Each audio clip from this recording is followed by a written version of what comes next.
Happy Friday. We made it. Some of us better than others. Sometimes there's hard weeks, there's hard times, hard days, if you saw my last video. Thanks for coming in and checking out this video. This is gonna be um TYLEE and JJ's Silver Lining podcast, episode 8 from Lori Vallow's brother and uncle. But this particular episode looks like Uncle Rex is not there. It looks like maybe another cousin, maybe Adam's cousin or something. So I haven't watched it. We'll watch it together. If you're not familiar with this case, this Lori Vallow is a convicted murderer. She killed a lot of people.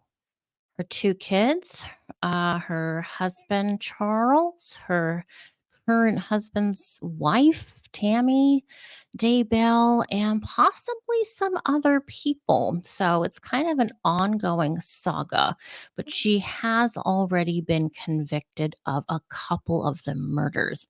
This is in Idaho.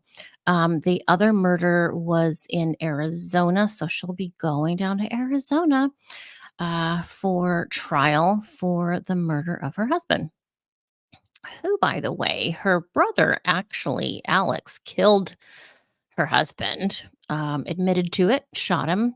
But it was murder. It wasn't anything else. It was nothing else but murder. This video these gentlemen have put up is about a half hour. I'll let it run through, but I will stop when I feel like stopping and put in my 2 cents. And you know what? It's just my 2 cents. Don't take me with a grain of salt. I am the salty psychic, okay? I have thoughts and opinions that I share that some people are just not going to because it's not politically correct. I am not always politically correct. The world doesn't revolve around political correctness. All right. So, check out my jewelry, by the way. I haven't been talking about my jewelry website. I don't know why. But here are a couple pieces that I have on. This is vintage jewelry. Check out the website. It's called Vintage NV and nnv.org. It's all designer vintage jewelry.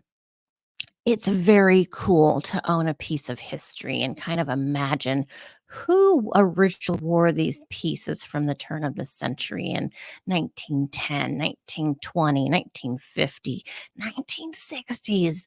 That was a crazy time in the world, wasn't it? The 1960s. That's when I was born, towards the end of the 60s. Don't forget to hit that subscribe button. I continually forget to mention that, as well as like this video and share the video. I don't. My husband looks at my analytics for the channel. He's like, "Oh, someone shared your video." Everyone should be sharing the video. Don't you want everyone to know what I have to say? Like I said, I say the hard stuff. I don't like to beat around the bush. I don't want to add a bunch of fluff. There's times for fluff and softness and encouragement and nurturing. And as a community here, I know we're all really good at that for each other. And we do come together as a community on my channel here. So I love that about the channel. Um, but also, I don't know. I just have to be real. I have to be real with you guys. And if you don't like a particular side of my personality that's going to cause you to, I was going to say withdraw, unsubscribe, so be it. I'm not perfect. I'm sure there's stuff you would say that I'd be like, "Oh, well, that's just stupid." But you just don't tell anybody, so nobody knows that you have those thoughts. I take the chance. I take the chance. I throw myself out there. I'm a psychic medium, as if that's not difficult enough for me. Being accepted by the world. I'm not accepted by my own family. So, and I feel like that's the worst case scenario. What do I have to lose? What do I have to lose? You want to hate me? Join the crowd. Okay. Join the crowd. I'm here for the truth. I'm here to be your friend, your sister. You know, a lot of us girls want sisters. I don't feel like I have siblings anymore and would be so happy to adopt you guys as my siblings. That would be so cool. I always wanted an older sister, by the way, if anyone would like to volunteer. All right, so let me get on here. I got to go to my StreamYard section here and go over here, share that. You guys can't see what I'm doing, but it's coming. It's coming. Okay, here we go. So TYLEE and JJ silver linings. It looks like brother Adam and a cousin. So we'll find out together what's going on. All right, here we go. My sister, Laura. Oh, sorry, I have it on super fast speed because that's how I watch videos. Did you know that's a thing? I put my video playback speed at 1.5. So a half-hour podcast is 15 minutes, but I'll slow it down to the normal speed for you guys. So we'll go back there. All right, let's go. Vallow murdered her children, TYLEE and JJ, and buried them in a pet cemetery. And we're all trying to make sense of it. So let's talk about it. There's no sense. All right. So this episode, we're kind of excited because we have a guest in here that we're going to be talking to. And his name is Brax. He's my cousin, and he's Uncle Rex's nephew. And one of the cool things about Brax is that Brax was closest to my age growing up. So growing up, me and Brax were the closest when our families got together, and we did a lot of fun stuff. And Brax taught me how to ride a motorcycle. So Brax, first of all, welcome and thank you for being here with us today. Oh, thank you. Yeah. So, okay. So the title of this podcast is The Tale of Two Cousins, because Braxton and Lori both were interested in what a lot of people are interested in, and that's, you know, the end of the world and things that are, it's not just you and Lori, lots of people that are really into just trying to figure this thing out, right? You wrote a book about it. I did. So tell us about that for a second first. Well, I wrote a book about the end of the world and all the scenarios that could actually, that is called Friends, because I really wrote a letter to my friends, and it ended up being after a year and a half. Hold on for 1 second. I noticed my computer's acting a little weird with the internet, so I'm going to go in. Oops, shoot. I'm going to go in and take off my green screen, my background. I'm going to go to no background. Okay, so that's what that looks like.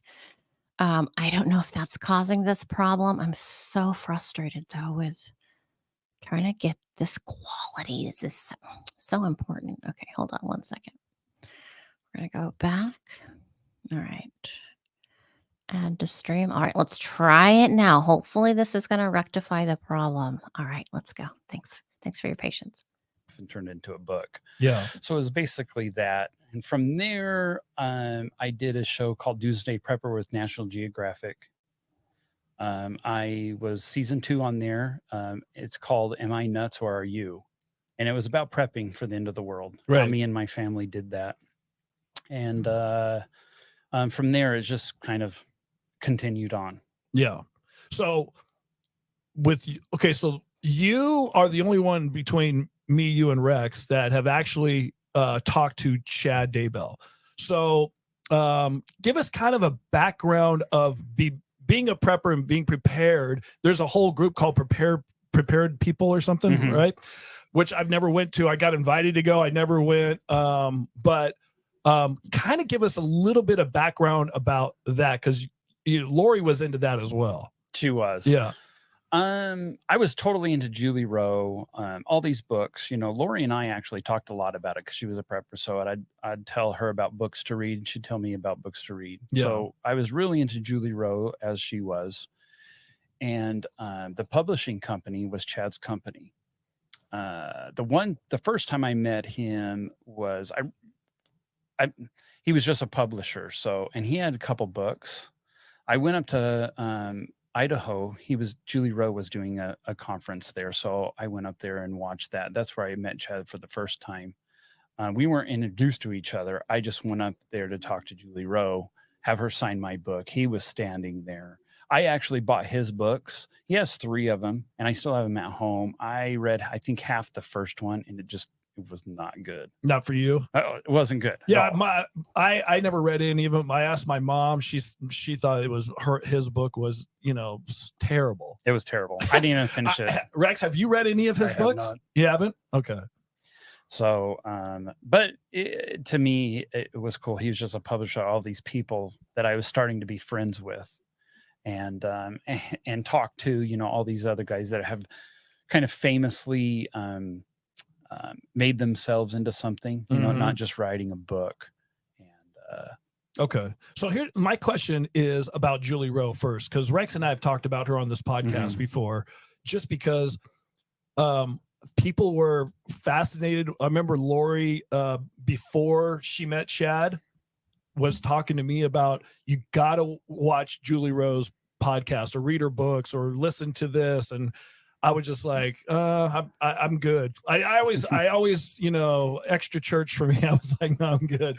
But, but people were really into her, and you said that you were into her. I loved her. She was phenomenal. Her book was good. Her message was good. But I'm telling, she started deviating from reality. And that's where I kind of like, I don't like it. So the kind of the same thing with Chad and Julie and maybe some other people. They started with some kind of a message that attracted people. And then when they started getting like famous or powerful, they started even going more into a narrower subjects and stuff. They had to stay relevant. Okay. See, they have one experience and writes one book. That's it. Yeah. When they see how many people follow them, love them, try to get a hold of them, talk to them, I'm telling you what, it's like a drug, and people loved that, and they loved it. And so then they had to get a little more to stay in that a little more come extreme, up with something little more extreme. Yeah. And it deviates you from your straight path. I noticed it. I mean, everybody's books and everybody I dealt with, I don't want to name my friends' names, but all of them, I just like this. I didn't like it. They're just deviating, Is there something with that, Rex, where people like, try to stay in one course, but then they just continually to just come up with ideas, or time and again. And in their minds, I'm sure they're saying, like, we're very conscious of this, so we're trying not to fall to that, but we're saying, if I have something to offer people, I want to offer it to them. Brax has a little, I think, more realistic take on that in terms of Chad and Lori. So I'm looking forward to hearing it. Oh, let's hear that. So we don't know Chad at all, but it boggles my mind how people can be attracted to following him just because I've never, heard all him speak. types. I heard that he gave Alex some incredible blessings where he put his hands on his head and gave him the, like, you're the angel of whatever, and gave him, and people just gravitated to that. But you've been around him, him more than most of us. So maybe you can tell us a little background. Like Rex and I don't really know anything about him. I've talked to him on the phone. I haven't ever hung out with him or anything, just at the book signings and stuff. He called me because this is when Lori first went to jail. Oh, okay. And he wasn't arrested at this point? No. Okay. She was in there, but she could post bail. Okay. But the bail was like $1 million, I believe. They got it down. It was 2 million, and they got it down to $1 million, something like that. So I get a phone call from him, and actually he called me to talk to me about helping out to get Lori bailed out. And he had a scheduled talk with Lori around that time. So actually he called Lori at jail and then put both cell phones together. So I talked to Lori and talked to her about some stuff. But, you know, so at this point, I knew everything that everybody's following him and doing this. So you're thinking of a charismatic guy. Saying that word right. Yeah. Charismatic. And then, you know, a David Koresh that everybody's like, oh, I just love listening to him talk. I love being around him. He lifts me up. And when I was talking to him, he was the most vanilla, plain guy I've ever talked to. And I'm like, I'm thinking I'm talking to a superstar because I have all this stuff that's going on. Yeah. It was just not the case.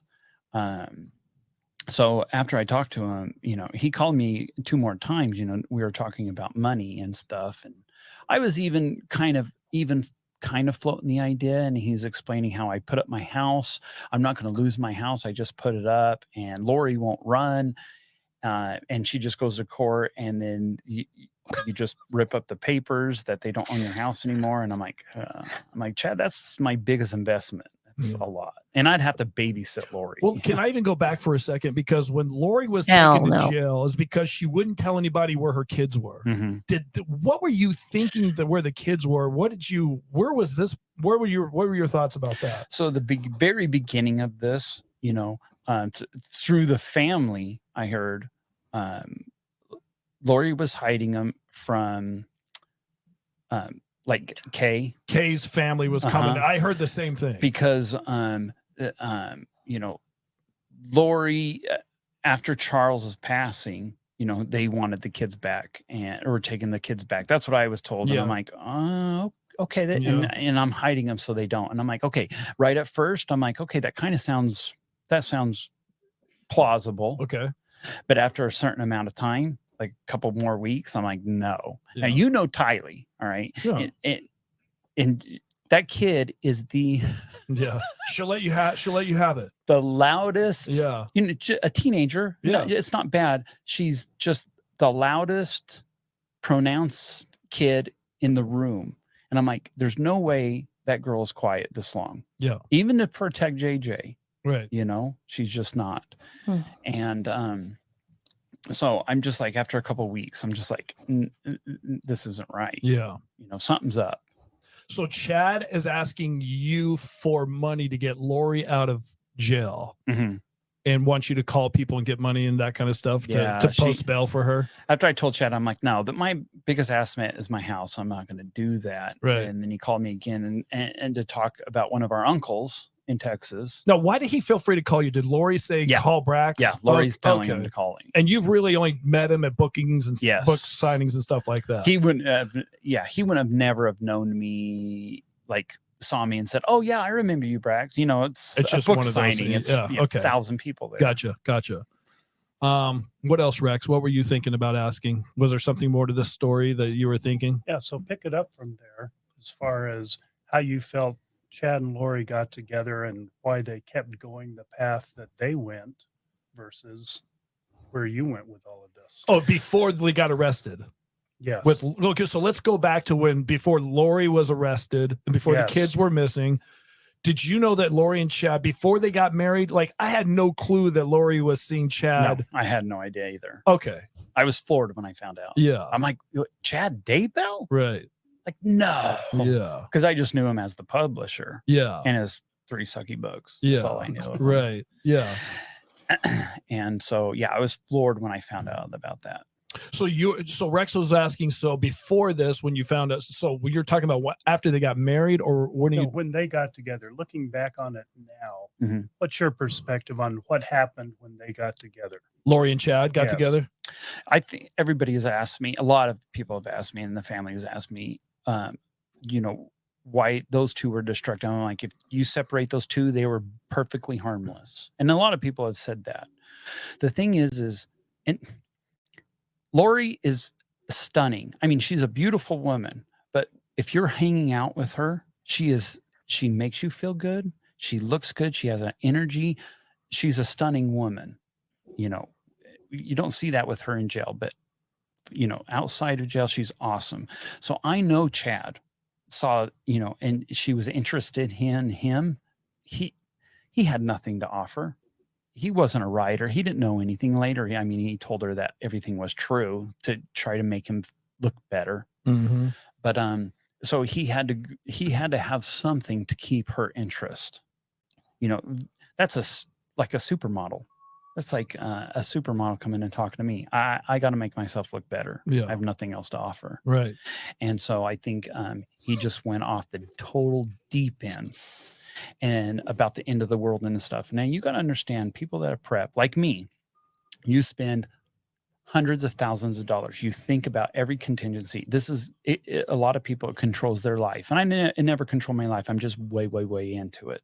You want to be prepared if there's something coming. Oh, there's something coming. And yeah. And I want to so you want to be prepared for it. You want your family to be prepared for it. Exactly. And a lot of people do prepare for it. There's a lot of people who have food storage. A lot more smart people. They have a game plan if there's a blackout. I mean, there's people that have plans.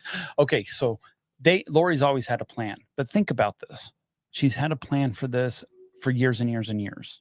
You want something so bad, you almost, if somebody offers you a little bit of it, you kind of want it because you've been thinking about it your whole life, year after year after year. And he's offering her a little bit. I know the future. I know what's going to happen. Now, anybody that says they know the future is the most powerful man in the world, because everybody wants to know the future, right? True. Everybody does. True. And anybody that says they know the future, you gravitate toward them because they could tell you stuff you really want to know. And he's basically telling Lori that. I know the future. I know when this is going to happen. I know what's going to happen. Of course, how could she not be attracted to? Okay. Couple things. So first off, this cousin Brax does everyone have an X in their name? Brax, Rex, Cox, right? This guy is also in the industry somehow, right? He's been on a show, and I don't know. I guess it just runs in the family. Some families are like that. They just all gravitate to one particular thing. And it seems like this family does things on social media, I guess, whatever. As far as end of the world preparedness, sure. I mean, as a psychic medium, I will tell you my professional opinion, and that is I don't think it's going to happen during our or our kids' lifetime. I would say for sure not in the next 100 years. I do see visions of it. Yeah, I kind of get like little previews of it. And I told my husband about a book I was thinking about writing. And it kind of feels like that doomsday kind of feeling. But as far as people now storing food, medications, that's not super crazy. I mean, I don't do it. I thought about it during COVID because it was like that. The world kind of felt like it was maybe coming to an end. I mean, I didn't think it was, but it was scary. Having a son who's special needs and has life-sustaining medications and not sure if they can ship them to us or not, and food and stuff like that. Yeah, that's scary. That's scary. So I understand people hoarding food. I know when I was in Vermont, and I know my son, and I don't know if Sarah still does it, but my son lives in a big house and they have plenty of room to store enough food for like a year. They are totally prepared at that house. It's mostly because of like natural disasters, and they don't always have electricity, and it's just that's how it is up there in the mountains. So they're prepared. But I don't think it's super, super crazy that people try and prepare for the end of the world, because most of the world, a good chunk of it is Christian based, right? A lot of Christians. And the Bible talks about that. So if you're a Christian and you're following that, then you probably believe it. And that makes sense. I mean, look at the Roman Catholic Church. They believe it. So at this point, it doesn't feel too cultish, But when you start talking about end of the times, I remember when my daughter was in high school, she tested out early. She was supposed to graduate in 2012, but she graduated in 2010. But 2012 was supposed to be the end of the world, end of the existence of man.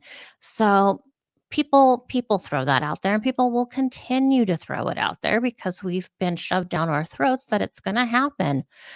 um I guess it could happen. I mean, look, can we talk about aliens? Is that something we need to talk about? An end of the world? Are they from the future? I don't know, but we can talk about that on another video. So far from what this guy Brax is saying, it doesn't sound over the edge yet, but we know she does go over the edge. To that, because she's wanted this her whole life. Finally, there's a man that's going to tell her everything in the future, and she can prepare for that and be in line with it. So Lori bought all in on Chad telling her what the future is, when the end of the world's coming, and all this stuff. Mm-hmm. So when Lori and Alex murdered Charles and was trying to get $1 million money, Mm-hmm. Chad murders his wife, in my opinion. These are all my opinions, that He did. he's getting her money, which he just upped her life insurance. They wanted to get that money together, go to Hawaii and wait for the Lord to come.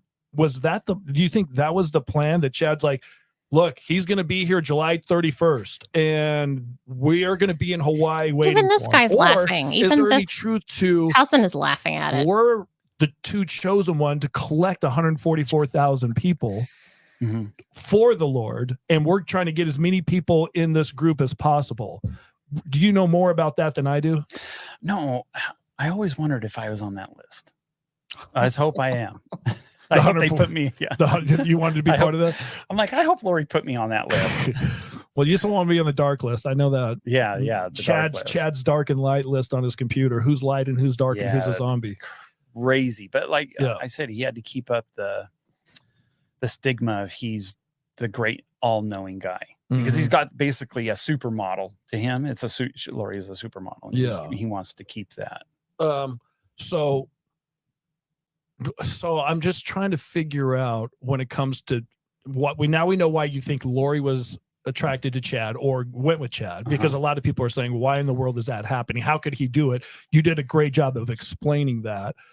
And you said when you saw him, he didn't do anything for you. Like, it wasn't like he's super charming or he's like, I expected that. Yeah. I expected somebody very charming, listen to him talk, and I'm like, yeah, actually, yeah, he talked me into anything. Yeah. You know, was not like that. I was way blown away. So now going back to Julie Rowe, because that's where Lori when me and Lori were talking before, she told me she was turning into an immortal being, and then I told her, you're crazy, and then she stopped talking to me.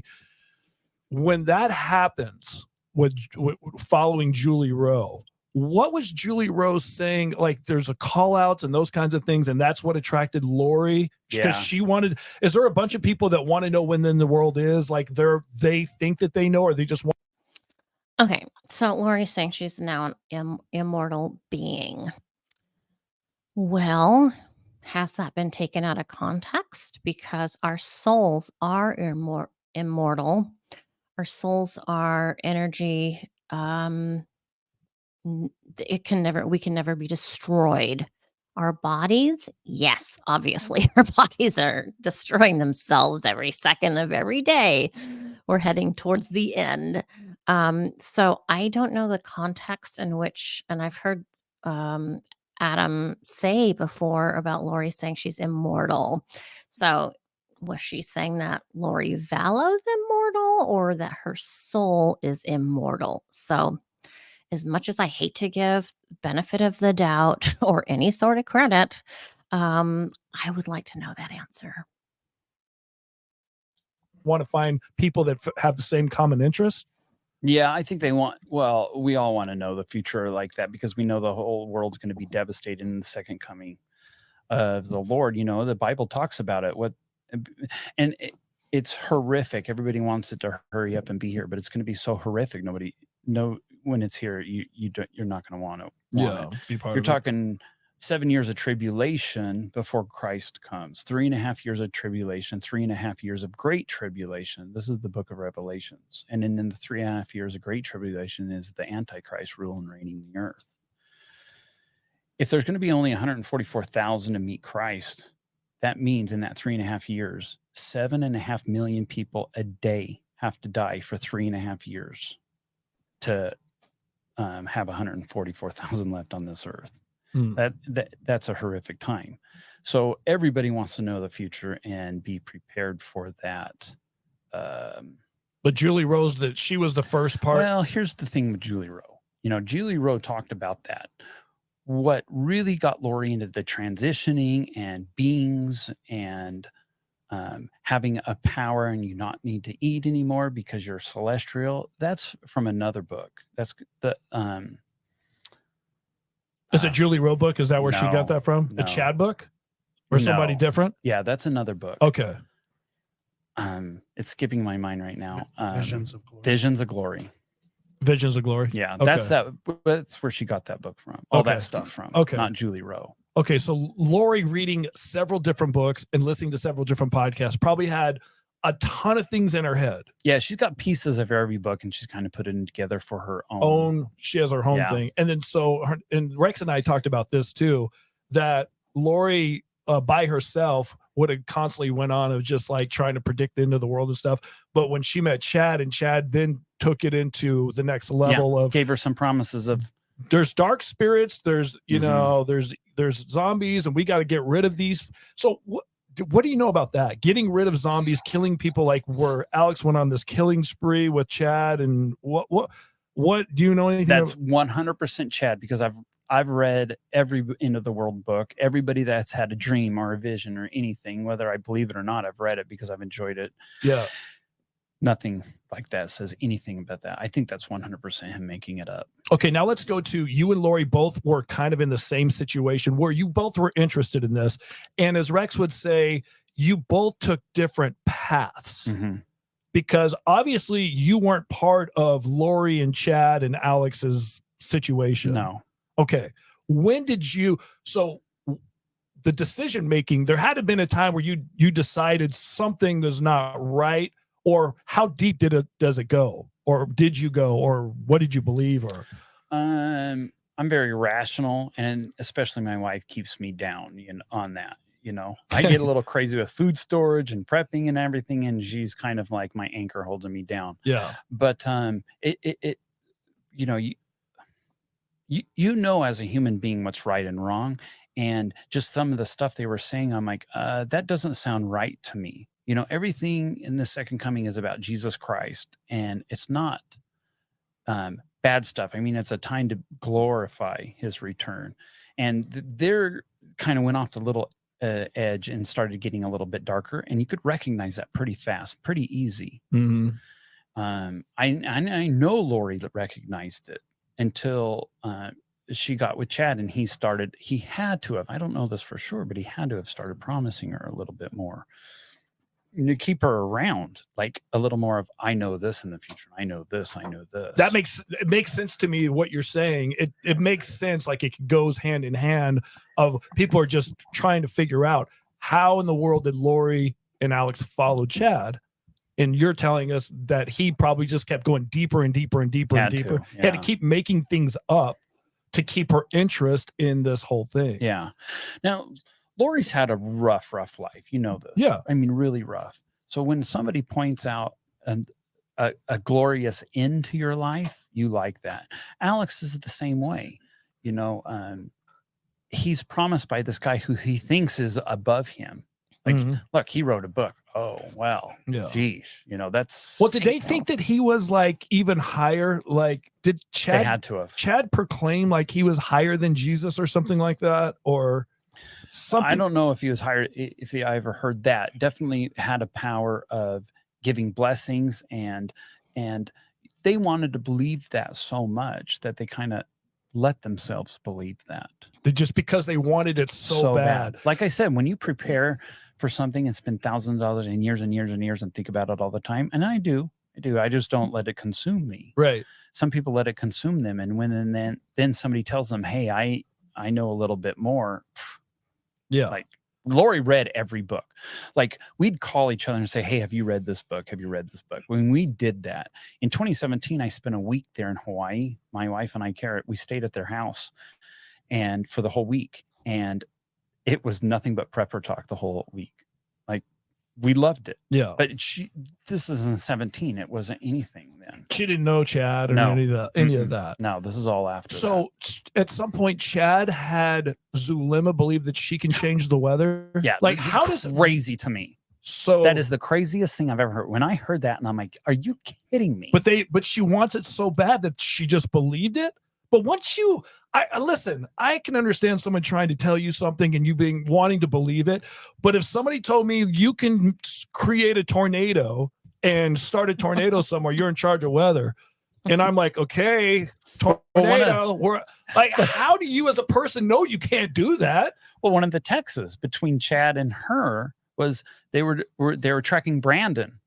And Brandon was leaving, and Zulema texts him, "Do you want me to start a storm to stop him so you can catch up to him?" And then Chad texted her and said, "Let me talk to the council." And I'm like, "You got to be kidding me. How did this guy convince these women?" I just don't get it. And who's the council?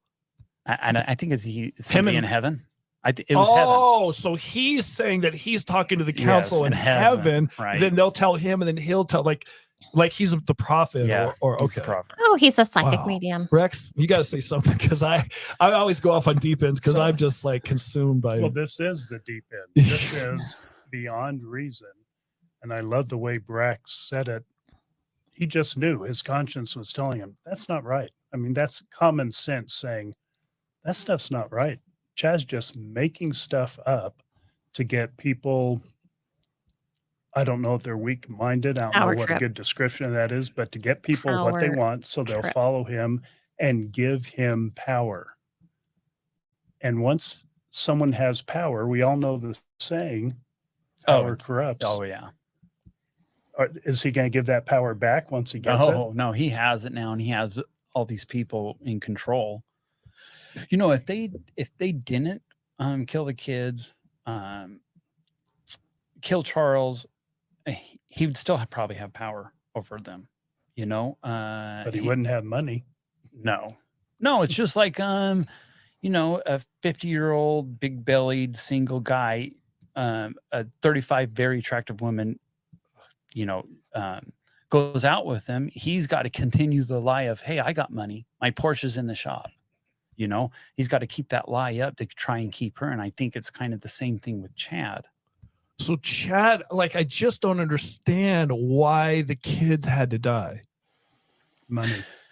What money? Follow the money. But what money? Social Security payments. For $4,000 a month. Yeah. And that's such the money, Tylee's money was going to TYLEE. But what about this thought? That the kids are gone, Lori's all mine. I don't have to worry about her having kids anymore. Isn't that, I mean, definitely, I'm sure that was part of it. But if the kids are alive, you're accountable for the money. Okay, let me go back to one other thing with the kids, because I'm always wondering why in the world would you feel like you have to kill the kids? The other thing that goes to my mind is that TYLEE and JJ may have saw Alex and Lori kill Charles. They knew about it. They had to have. TYLEE had to have known. Well, they were both there, but they were saying that the story that I got with that was like they were outside, they were gone, they were in the house. They're like, I got 20 different stories, so I don't know exactly where they were. But if they witnessed it or saw it or something, that would be something else. Mm-hmm. But because I just can't figure out why the kids had to go. Why the kids, and that's a question the whole family is always asked.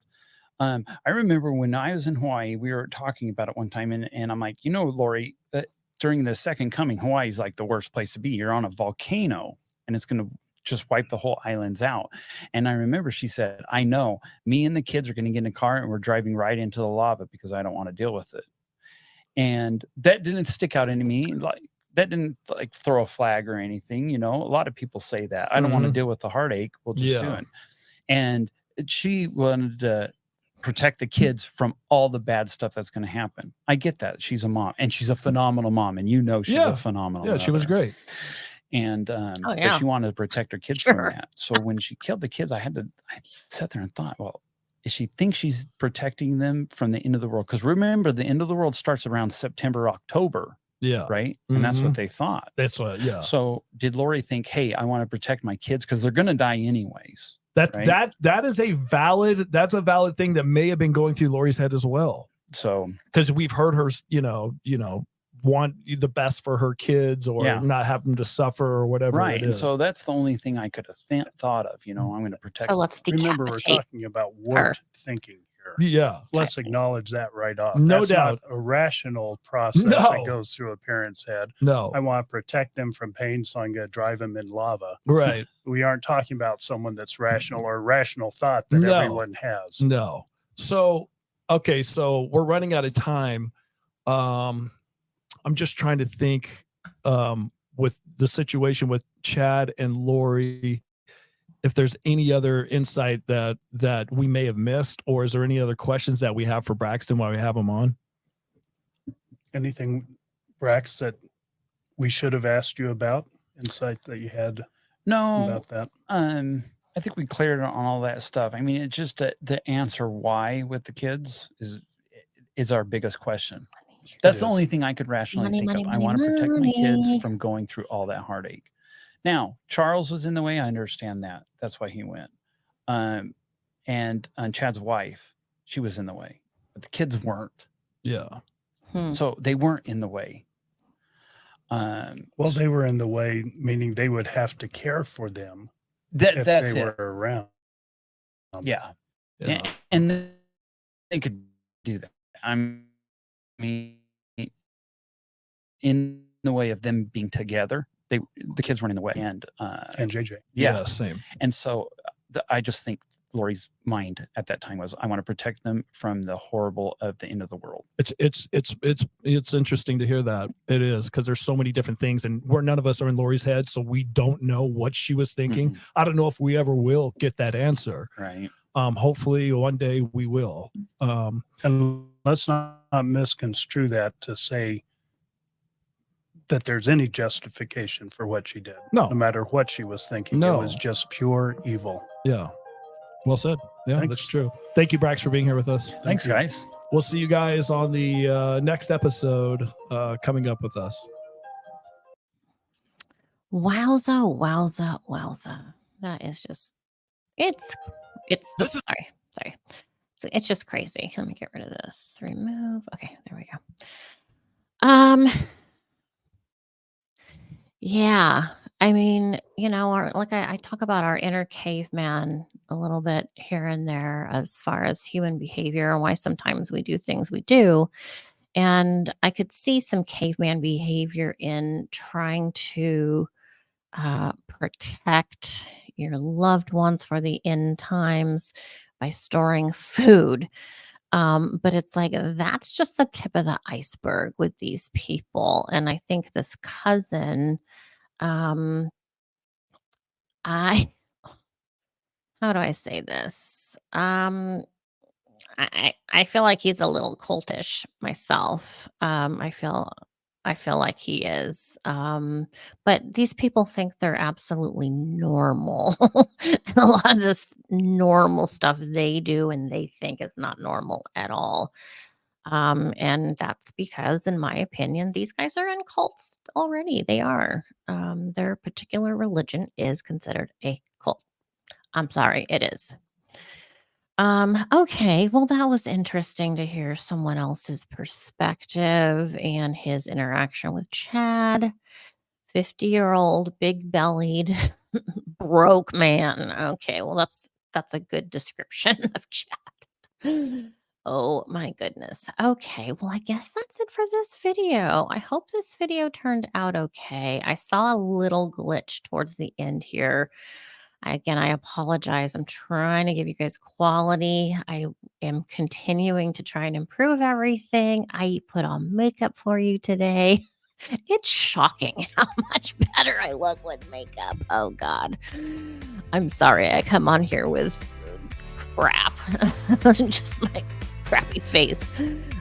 Anyway, happy Friday. You guys have a good weekend. I'll try and do a live show soon. But I'll see you next time. I'll see you real soon. All right, take care. Bye.